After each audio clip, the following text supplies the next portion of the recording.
Hola queridos amigos, nosotras somos 100% Surimana. Queremos rendir un justo homenaje a quien dio todo lo mejor en vida. Nos referimos a Nicomedes Flores. ¿Y qué tal, chicas, les parece si dedicamos este pedacito de canción que ha sido éxito de Miquito? El tema dice 20 de enero. ¡Vamos!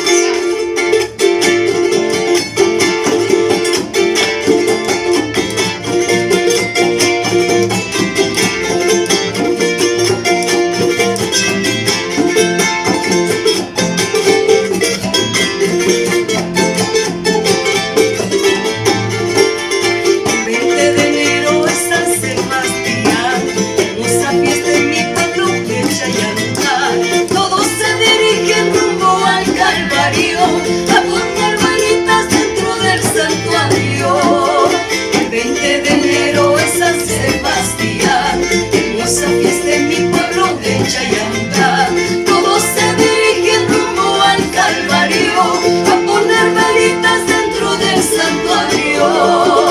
Ahí se come alberja un chino con su quespiña, con su quesito. 20 de enero, San Sebastián, viva mi Chayanta. Recalabita, perizo, chairito, canto y bailo con mi charanguito. ¿Cómo olvidar que pueblo mío viva mi Chayanta?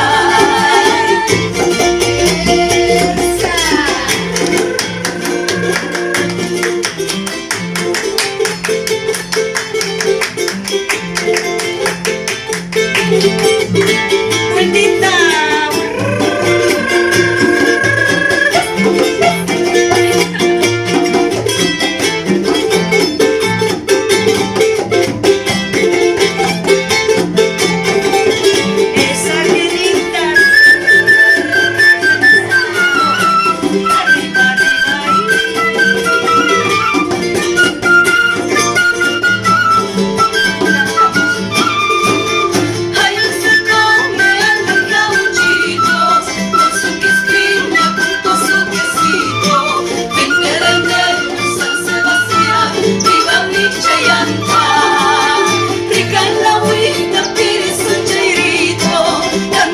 Bye.